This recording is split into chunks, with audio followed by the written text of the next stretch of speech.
Welcome back किए तो फिर मैं आपको शामिल करता हूँ इस प्लेटफॉर्म पर एचपीएल पीएसएल 11 में आज बहुत इंपॉर्टेंट दिन था। आज दो मैचेस खेले गए। क्विकली हम आपको बताते हैं कि पहला मैच वहां पर खेला गया कोयटा ग्लैडिएटर और कराची किंग्स का। कराची किंग्स ने वो मैच बासानी हमने देखा कि 9 विकेट से जीत लिया और एक बड़ा टारगेट चेस करते हुए उन्होंने उसको कंफर्टेबली चेस कर लिया और मैच को अपने नाम किया। और उस टाइम तक अगर हम बात करें तो वो बड़ा खुश थे कि उन्होंने 10 पॉइंट्स हासिल कर लिए थे और वो चौथे नंबर पर आ गए थे। अब उनके लिए क्वालिफिकेशन सिनेरियो उनके सामने था कि अब चीजें उनके हाथ से निकल गई थी कि अब ये उनके लिए जो चीज वो होप कर रहे थे वो स्ट्रेट फॉरवर्ड ये चीज थी कि लाहौर अपना मैच हारे और हैदराबाद किंग्समैन अपना मैच हारे।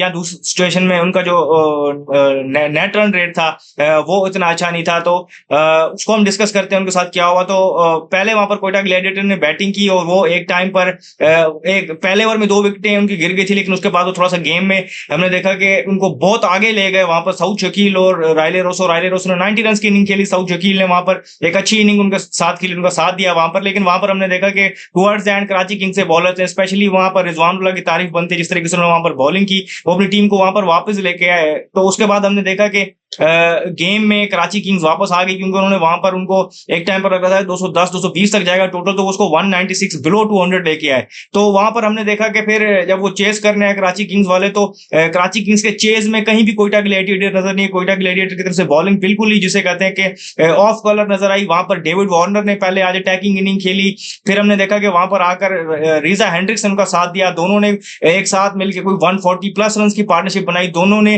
80 ऑड रन की और क्विक टाइम में की और ये मैच उन्होंने अपनी टीम के लिए 9 विकेट से जीत लिया और वहां पर एक विक्ट्री दर्ज करके वो अब 10 नंबर पर आ चुके थे। यहाँ पर इस मैच को रोकते हैं। इस मैच के प्लेयर ऑफ द मैच बने डेविड वार्नर जो कि कराची किंग्स के कैप्टन थे। दूसरे मैच की तरफ चलते हैं जो आज खेला गया, वो पेशावर ज़ल्मी जो टेबल टॉपर है और हम जानते हैं कि नंबर 1 पे रहेंगे। दूसरी तरफ लाहौर कलंदर्स थी कि जिनके लिए ये मैच मस्ट विन बन गया था कराची की जीत के बाद। अब अगर वो ये मैच हारते तो टूर्नामेंट से बाहर हो जाते। आज उन्होंने टॉस जीतकर चेंज किया कुछ कि पहले बॉलिंग की और उन्होंने सोचा कि यहाँ पर डिफेंड करना मुश्किल है तो वो उसको चेस करके देखेंगे क्योंकि चेस में यहाँ पर हेल्प हो रही है। उन्होंने चेंजेस भी की थी, बैटिंग लाइन अपनी उन्होंने स्ट्रेंथन की थी। तो आज हमने देखा कि जब उन्होंने पहले बॉलिंग की तो उन्होंने एक अनयूजुअल चीज कर ली पेशावर ज़ल्मी के साथ, जिनके लिए हम देख रहे थे कि कंटिन्यूसली रन वहां पर कर रहे थे। कुशल मेंडिस जो डे एंड डे आउट उनके लिए रन कर रहे थे, लेकिन आज उन्होंने उनको जल्दी आउट कर लिया, सिंगल फिगर्स में आउट कर लिया, वो 7 रन पे आउट हो गए। लेकिन वहां पर एक पार्टनरशिप लगी थी बाबर आजम की और माइकल ब्रेसवेल की, उन्होंने वहां पर पार्टनरशिप लगाई। आज उनके दरमियान पार्टनरशिप बनी, दोनों ने गेम को वहां संभाला। लेकिन मिडिल फेज में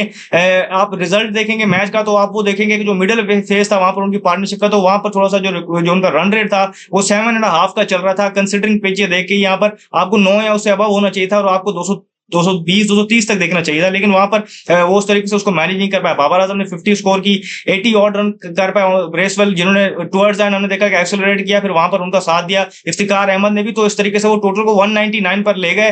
जो कि फिर हमने देखा कि टुवर्ड्स एंड हमें लाहौर कलंदर की बॉलिंग वहां पर थोड़ी सी वेवर्ड नजर आई डेथ में। स्पेशली हम अगेन बात करें कि बड़ा मसला उनके लिए कि हारिस रऊफ और शाहिन शाह अफरीदी दोनों डेथ में अच्छी बॉलिंग नहीं कर रही। मिडिल फेज में डैनियल सैम्स और सिकंदर रजा ने उनके लिए वहां पर जो रोल अदा किया वो बहुत इंपॉर्टेंट था और अर्ली और उनके लिए विकेट्स लेने में कामयाब रहे उनके कैप्टन शाहिन शाह अफरीदी। तो इस तरीके से उन्होंने एक ऐसे टोटल पे रोका था जो पिच को देख के और यहाँ पर पिछले कुछ दिनों को देख के लग रहा था कि चेजेबल होगा। तो हमने देखा कि वो टारगेट उन्होंने चेस कर लिया यहाँ पर बासानी। अगर हम बात करें तो उन्होंने 4 विकेट नुकसान पे और 6 विकेट से उन्होंने ये मैच जीत लिया और इस मैच को जीतने के साथ वो 4 नंबर पर आ गए हैं। उनका नेट रन रेट बेहतर है यहाँ पर हैदराबाद किंग्समैन से।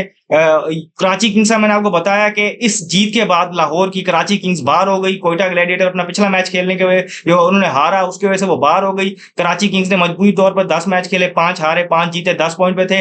और कोयटा ग्लैडिएटर उसके बारे में हम बात करें सिर्फ 3 मैचेस जीत पाई। तो अब यहाँ पर लाहौर कलंदर है जो फाइनल स्पॉट है, वहां पर अब लड़ाई होगी लाहौर कलंदर की, जिन्होंने अपना मैच खेल लिया अब वो 4 नंबर पर इस टाइम पर मौजूद है। दूसरी तरफ हैदराबाद किंग्स मैन है वो 5 नंबर पर है और अभी उनका एक मैच बाकी है, कल वो जो दोपहर में खेलेंगे। पहले चेस की बात कर लें लाहौर कलंदर की, तो लाहौर कलंदर ने वहां पर टोटल मैंने आपको बताया चेस कर लिया। आज फखर जमान ने थोड़ा डिफरेंट रोल लिया, उन्होंने वहां पर एंकर किया इनिंग को, एक मीडियोकर के स्ट्राइक रेट से 120 125 के स्ट्राइक रेट से वो खेलते रहे। लेकिन बाकी टीम ने उन्होंने 50 रन स्कोर किया, लेकिन उनके साथ बाकी अगर हम बात करें पहले चले तो श्रीलंका ने वहां पर एक जिसे कहते हैं अग्रेसर का रोल अदा किया। फिर हमने देखा कि वहां पर सिकंदर रजा ने एक कैमियो खेला और वहां पर वो ऑलमोस्ट अपनी टीम को मैच विनिंग जोन में ले गए थे। फिर हमने देखा कि डैनियल सैम्स की तरफ से एक कैमियो आया और मैच विनिंग कैमियो आया और उस तरीके से वो ये मैच जीत गए और पेशावर ज़ल्मी को पहली शिकस्त हुई एचबीएल पीएसएल की। आज भी वो अगर हम देखें तो अपनी से कहते हैं कि मैच को लास्ट ओवर में ले गए और उनकी इस बात तारीफ बनती है कि कुशल मेंडिस नहीं खड़े हुए तो वहां पर ब्रेसवेल खड़े हो गए। अगर बैटिंग में थोड़ा सा वो मिडिल फेज अच्छा खेल जाते तो यहाँ पर टोटल डिफरेंट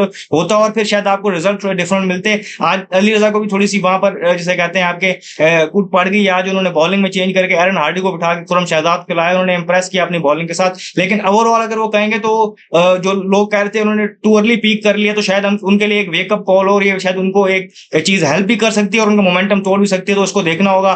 तो ये जो मैंने आपको बताया मैच का सारा हाल हवाल जो लाहौर कलंदर ने जीता, उसके बाद अब लाहौर कलंदर जो चौथे नंबर पर मौजूद है, 5वें नंबर पर है हैदराबाद किंग्स में, जिनका कल मैच है पिंडीज के साथ। अब उनको कल तो अपना वो मैच जो डे टाइम में पिंडीज के साथ उनका मैच है, उनको एक तो वो जीतना है, दूसरा उनको जीतना है। अगर हम बात करें अप्रोक्सीमेटली अगर वो टारगेट डिफेंड कर रहे हैं, मतलब अगर सेकंड बॉलिंग कर रहे हैं, तो उनको 85 रन से जीतना पड़ेगा। ये रफली है, कल आपको मेन आइडिया होगा पहली इनिंग के बाद। दूसरा जो उनके लिए सिनेरियो है वो ये है कि अगर वो टारगेट चेस कर रहे हैं तो 10 ओवरों में चेस करें, तो इतना उनके पास मार्जिन है, तो उनको एक बड़े मार्जिन से जीतना पड़ेगा। और ये आसान नहीं होगा क्योंकि पिंडीज के लिए खोने के लिए कुछ नहीं, वो एक फेयरलेस ब्रांड क्रिकेट खेलेंगे और इनके ऊपर प्रेशर होगा। आप देखना पड़ेगा ये प्रेशर को उसको वहां पर किस तरीके से सस्टेन करेंगे। स्टिल अगर आप बात करें कि इनकी जो फेथ है आगे जाने के लिए, वो उनके अपने हाथ में है कि मैच जीते और उनके पास एक मार्जिन सामने होगा। आइडियली वो ये चाहेंगे कि पहले बॉलिंग करे, डे टाइम है, अगली टीम को छोटे टोटल पे रोक के फिर उसको बड़े इजीली चेस करें। उनका जो नेट रन रेट हिट खाया वो उनके कल वाली जो है उनकी बिल्कुल लैक लस्टर परफॉर्मेंस थी। हाइंडसाइड में जब अगर वो क्वालिफाई नहीं कर पाएंगे तो वो इस चीज को जरूर देखेंगे। तो मैंने आपको सिनेरियो बता दिया कि लाहौर कलंदर इस टाइम पर चौथे नंबर पर मौजूद है और हैदराबाद किंग्समैन 5वें पे। हैदराबाद किंग्समैन के पास कल एक चांस है कि वो मार्जिन से जीते। मैंने आपको बताया कि 85 रन इसे जीते हैं या फिर 10 ओवरों में टारगेट चेस करें। ये एक रफली है, कल आपको पूरा आइडिया होगा पहले इनिंग के बाद, तो उनके पास ये सिनेरियो वहां पर मौजूद होगा। तो जो भी फर्दर अपडेट होगी हम यहाँ आपको देंगे। इस वीडियो में फिलहाल इतना ही, मुझे दीजिए शुक्रिया, अल्लाह हाफिज़।